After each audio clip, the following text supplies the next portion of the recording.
नमस्कार, स्वागत है आपका आवाज उत्तर प्रदेश पे। मैं हूं प्रियंका आर्य। आइए नजर डालते हैं आज की प्रमुख खबरों पर। खबर लखनऊ से है। लखनऊ में हुनर हाट का केंद्रीय स्वास्थ्य मंत्री मनसुख मांडविया ने किया उद्घाटन। उत्तर प्रदेश के कैबिनेट मंत्री ब्रजेश पाठक और सिद्धार्थनाथ सिंह भी मौजूद रहे। कांग्रेस प्रवक्ता अंशु अवस्थी ने बयान जारी कर कहा, प्रदेश की भारतीय जनता पार्टी हथियार डाल चुकी है। अमित शाह का कोई भी हथकंडा काम नहीं आने वाला। 2022 में भाजपा को सत्ता से बाहर कर सफाया करने का मन जनता बना चुकी है। और क्या कहा, आइए आपको सुनाते हैं। प्रदेश की भाजपा सरकार हथियार डाल चुकी है, इसलिए मजबूरन उनके दिल्ली से उनके नेताओं को टूरिज्म के लिए आना पड़ रहा उत्तर प्रदेश में। आज बूथ मैनेजमेंट की बड़ी चिंता है अमित शाह जी को। बनारस आए हैं, लेकिन बनारस भोलेनाथ की धरती है, झूठे लोगों को अब वो दाल गलने वाली नहीं। उत्तर प्रदेश की जनता से जो 2017 में वादे किए थे, उस पर हिसाब किताब देना पड़ेगा। बूथ मैनेजमेंट की तो चिंता है, लेकिन प्रदेश के लोग पूछ रहे हैं, जब हाथरस में दलित बेटी को 2:30 बजे रात को जलाया गया, तब आप कहां थे? जब उत्तर प्रदेश में ब्राह्मणों की हत्या की गई, भाजपा सरकार ने निशाना बनाया, तब आप कहां थे? और आप दूरबीन लगाकर अपराध ढूंढते हैं। मुख्यमंत्री कार्यालय में ही महिलाएं सुरक्षित नहीं हैं। गृह मंत्री जी, भारतीय जनता पार्टी का जो चरित्र है, जो उनका दोगली नीति और रवैया है, वो जनता जान चुकी है। प्रियंका गांधी जी, कांग्रेस पार्टी जिस तरीके से लगातार उत्तर प्रदेश में जनता की आवाज उठा रही हैं, बीजेपी के हाथ पैर फूल चुके हैं। अब कोई भी जुमला चलने वाला नहीं है। भारतीय जनता पार्टी की सरकार को सत्ता से बेदखल करने का मन प्रदेश की जनता ने बना लिया है। 2022 में बीजेपी का सफाया होने जा रहा है। खबर मुरादाबाद से है, जहां बीते दिन रजेड़ा पुल वाली गौसैया मस्जिद में जुम्मा की नमाज के बाद त्रिपुरा में मुस्लिम समाज पर हो रहे हमलों के विरोध में मुस्लिम समाज के आलिमों ने वहां की सरकार के खिलाफ आक्रोश व्यक्त करते हुए कहा कि असम सरकार वहां रहने वाले अल्पसंख्यक समुदाय की हिफाजत करने में पूरी तरह से फेल साबित हुई है, क्योंकि सरकार के ही कुछ समर्थक संगठन मुस्लिम समाज के लोगों को चुन चुनकर निशाना बना रहे हैं। साथ में बेइज्जती की गई है। उसी के सिलसिले में आज ये बाद नमाज जुमा गौसिया जामा मस्जिद में एक एहतजाज प्रोग्राम रखा है। चूँकि हम मजलूम हैं, निहत्ते हैं, हम अगर कुछ भी नहीं कर सकते तो कम से कम हम अपने मुसलमान भाइयों के हक़ में दुआ तो कर सकते हैं। और दुआ से तकदीरें बदल जाती हैं। दुआ इबादत का मक़्सद भी है। लिहाजा हम अपने अपने घर पहुंच के अपनी अपनी मस्जिदों में हर 5 वक्ता नमाज के बाद में हम त्रिपुरा के मुसलमानों के लिए दुआ करें।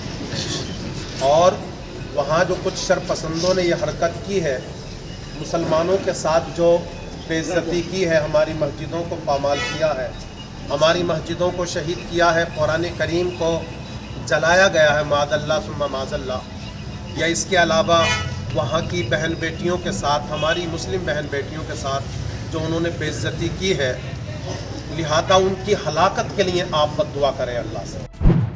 खबर बुलंदशहर से है, जहां प्रियंका गांधी के बुलंदशहर दौरे की तैयारियों का जायजा लेने पहुंचे अजय कुमार लल्लू 14 नवंबर को कार्यकर्ताओं से संवाद करने बुलंदशहर के अनूप शहर स्थित डिग्री कॉलेज पहुंचेंगी प्रियंका गांधी। आगामी विधानसभा चुनाव की तैयारी को लेकर संवाद कार्यक्रम में होंगी चर्चा।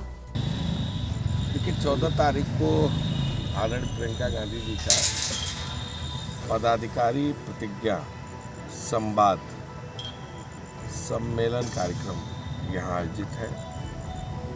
हमारे जिला कांग्रेस कमेटी के सभी पदाधिकारी, ब्लॉक अध्यक्ष, ब्लॉक कांग्रेस कमेटी के न्याय पंचायत अध्यक्ष, ग्राम सभा अध्यक्ष और फ्रंटल विभाग और प्रकोष्ठ के जो पदाधिकारी हैं, उनसे आदरणीय प्रियंका गांधी जी सीधा संवाद करेंगी।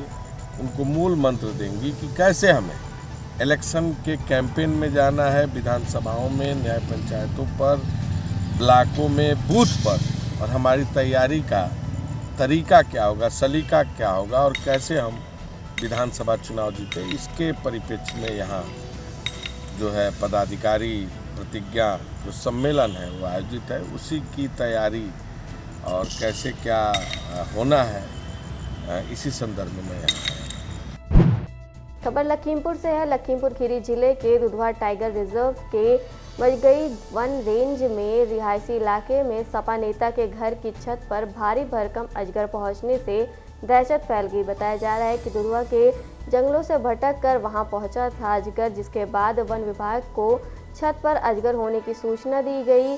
वहां पर वन विभाग पहुंच के 1.5 से 2 घंटे तक कड़ी मशक्कत की, जिसके बाद अजगर को रेस्क्यू कर सुरक्षित जंगलों में भेजा गया। चंदौली के अलीनगर थाना क्षेत्र के सिटकिया में मामूली बात पर पीट कर हुई युवक की हत्या के बाद 2 गांवों के लोग आमने सामने हो गए। दोनों तरफ से जमकर पत्थरबाजी की गई, जिसमें कई लोग घायल हो गए, जिससे आसपास के पूरे इलाके में अराजकता का माहौल पैदा हो गया। लोगों ने शव को सड़क पर रख कर चक्का जाम कर दिया है। सरकार योगी जी के नेतृत्व में है और ईंट का जवाब पत्थर से दिया जाएगा और पीड़ित पक्ष को न्याय दिलाने का हम लोग भरपूर प्रयास करेंगे। जैसे हत्या इन लोगों ने किया है, इन लोग सलाखों के भीतर जाएंगे, इनका कोई जुगाड़ सोर्स नहीं लगेगा। और मैं आपके चैनल के माध्यम से कहना चाहती हूँ कि दीनदयाल नगर नहीं, पूरे उत्तर प्रदेश में समाजवादी का सफाया हो गया है। ये लोग बौखला गए हैं और भारतीय जनता पार्टी के मतदाता और कार्यकर्ताओं पे जो इन्होंने हत्या किया है, ये हत्या का जवाब हम लोग बहुत जल्द इनको देंगे। खबर रायबरेली से है। जिले के महिला चिकित्सालय में मरीजों व तीमारदारों ने महिला जिला अस्पताल गेट पर हंगामा काटना शुरू कर दिया। घंटों चले हंगामे के बाद मौके पर पहुंची पुलिस ने किसी तरह मामले को शांत करवाया। दरअसल मरीजों व तीमारदारों ने आरोप लगाया कि ऑपरेशन के नाम पर महिला अस्पताल में जमकर घूसखोरी का खेल हो रहा है। मेरा छोटा झंडी ऊपर पड़ा, 12 बजे के बाद मैं अपना बच्चा यहाँ 12 बजे तक लेके खड़ा रहूँ भाई, छोरा झंडी के लिए बताओ। रायबरेली के महिला जिला अस्पताल में अवैध वसूली को लेकर बीजेपी नेताओं ने धरना दिया। बीजेपी नेता संतोष पांडे समर्थकों के साथ धरने पर बैठे। सीएमएस रेणु चौधरी व अन्य स्टाफ पर लगाया वसूली का आरोप। आज ही महिला जिला अस्पताल में अवैध वसूली को लेकर हंगामा हुआ था। धरने पर बैठे हैं, क्या वजह है? बहुत पीड़ा हो रही है शब्द कहते हुए कि अभी लगातार महिला जिला अस्पताल में अवैध वसूली हो रही है। अभी कल रात में 10 बजे मरीज भर्ती होता है, गोसाईपुर का मरीज है, जिसे 2200 रुपए की दवाई बाहर से मंगवाई गई है और रात 3 बजे मरा हुआ बच्चा देकर के 3200 रुपया उससे लिया गया है।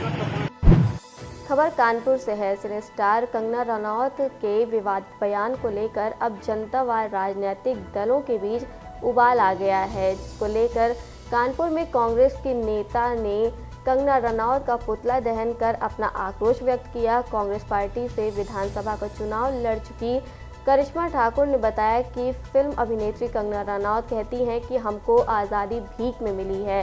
देश की आज़ादी के लिए अपना बलिदान देने वाले बलिदानियों ने अपने प्राणों की आहुति दे दी, लेकिन इन्हें भीख लग रही है। देखिए, एक बेहद ही शर्मनाक अभिनेत्री हिंदुस्तान में है जिसका नाम है कंगना रनौत। वो कहती है कि हमें आज़ादी भीख पर मिली है। तो मैं पूछना चाहूँगी इस देश की जनता से और कंगना रनौत से कि भगत सिंह ने, सुखदेव ने, राजगुरु ने अगर अपनी प्राणों की आहुति दे दी, अपने प्राण निछावर इस देश की आज़ादी के लिए कर दिए, महात्मा गांधी शहीद हो गए, तो क्या ये भीख थी? उसने सिर्फ और सिर्फ हमारे शहीदों का अपमान किया है। हम मांग करते हैं कि उसका पद्मश्री वापस हो और हम सब कंगना रनौत का बहिष्कार करते हैं। खबर कानपुर से है। गंगा और यमुना नदी में घुल रहे जहर से नदियों को बचाने के लिए सरकारें और शोध संस्थान लगातार प्रयास कर रही हैं। वहीं कानपुर आईआईटी के वैज्ञानिकों ने दूषित नदी के जल के स्वास्थ्य को परखने के लिए नई तकनीक का इजाद किया है। भारत में असमय बाढ़ झाग से भरे जहरीले जल निकाय और जल स्तर में अप्रशासित प्रदूषित नदियों और इसी तरह ग्लोबल वार्मिंग और मानव अभ्यास से प्रभावित है। नीरासरा स्वयं शासित वैधशाला जो NSVS हमारा सिस्टम है, वो department of science and technology और IUSSTF Indo US science and technology forum का जॉइंट स्पॉन्सरशिप में IIT कानपुर द्वारा तैयार किया गया है।